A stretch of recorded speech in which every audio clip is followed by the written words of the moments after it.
સુધારો સાહેબ, સુધારાની તો વાત જ કરે જેવી નહીં. અત્યારે હાલ પ્રોટેક્શન છે ત્યાં સુધી સુધારો છે. મતલબ આજે સાહેબશ્રી આવીને ગયા બરાબર, તો પાછું કાલે દૂધ બંધ કરી દીધું આપવાનું. એટલે કહેવાનું એને સુધારો હું કઈ રીતે કહી શકું એમ કહેવા માગું છું. જો સુધારો હોય, જો આ લોકોને પ્રશાસનનો, પોલીસનો અથવા તો સરકારશ્રીનો જો ખોફ હોય, ડર હોય, તો ખરેખર કાલની તારીખમાં જે દૂધ આપવાનું બંધ કર્યું એ ઓલરેડી ના બંધ થાય. બરાબર. આમ છતાંય જો પછી અમારી આ પરિસ્થિતિ રહે તો 100% 7 દિવસનું અલ્ટિમેટ આપ્યું છે અને 100% ગામ અમે અમારા 35 ઘરો દલિત ભાઈઓના છે, છોડી દઈશું, હિજરત કરી દઈશું, કંઈ વાંધો નહીં. તમારા મતે આનો ઉકેલ શું?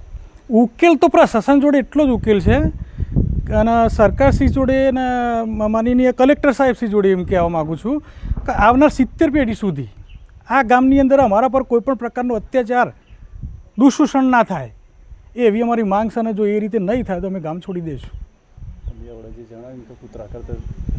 હા, એટલે કૂતરા કરતાં બી દલિતોની પરિસ્થિતિ, કૂતરાની તો સારી, અમારી તો એકદમ બેકાર પરિસ્થિતિ છે.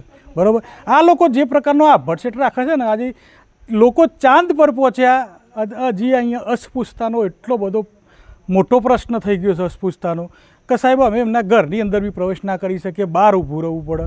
બરાબર. અને વાતો કરીશું વાઇબ્રન્ટ ગુજરાતની. બરાબર.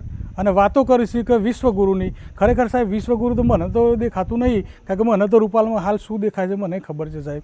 બરાબર. આજે 35 વર્ષથી અમારી જો આવી પરિસ્થિતિ હોય, વારંવાર એક્રોસિટી દાખલ કરી દીધી. બરાબર.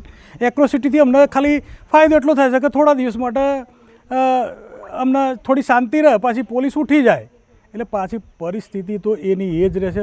2 મહિને 6 મહિને પરિસ્થિતિ અમારી આજ હોય છે. અમે આ ગામની અંદર છેલ્લા 35 વર્ષથી નવીન જ જીવ્યા છીએ ને જે નવીન જીવવા માગતા હવે નહીં, એટલે ગામ છોડવા માટે તૈયાર છે. કોઈ જાતનું નહીં. બસ કહેવામાં આવે છે કે ભાઈ શાંતિ થઈ જશે, તમારે હિજરત નહીં કરવાનું, પણ અમને એવું કંઈ લાગતું નથી. અમારી અંદર જે અમારા જે સમાજના લોકોમાં જે ડર છે, ભય છે, એ હજુ યથાવત છે. છેલ્લા 4 દિવસથી હું અહીંયા જ છું આ લોકોની સાથે જ, કે એટલા બધા લોકો ડરી ગયા છે કે એમની સાથે હું એક સામાજિક કાર્યકર્તા તરીકે હું મારા સમાજ સાથે છું. પણ જે વોટ બેંક છે, જે લોકો જીતવા માટે જે દલિતોને રીઝાવા આવે છે, વોટ લેવા આવે છે, એવા કોઈ નેતા અહીંયા ફરક્યા નથી. ના પૂછવા આવ્યા છે, ના જોવા આવ્યા છે કે તમે લોકો કેમ હિજરત કરવા માગો છો.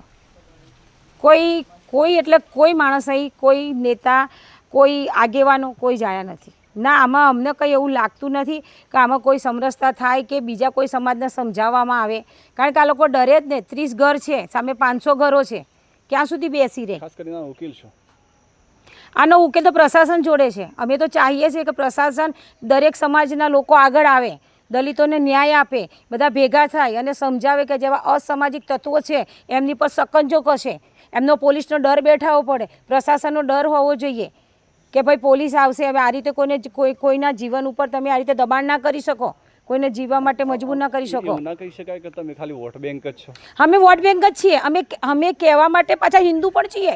જ્યારે વોટ લેવા હોય તો અમને હિન્દુમાં ગણતરી છે, બાકી અમારી પર હાદસો થાય તો પેપરમાં લાઈન આવે છે, દલિતની દીકરીને આ થયું, દલિતો હિજરત કરે છે. આજે કેમ કોઈ મીડિયા એવું નથી લખતી કે હિન્દુઓ હિજરત કરે છે? ના, એ નહીં આવે. તારા અમારી પર જ્યારે અત્યાચાર થાય ત્યારે અમે દલિત હોઈએ, પણ જ્યારે મારો વોટ લેવાનો હોય ત્યારે અમને હિન્દુ બનાવવામાં આવે છે.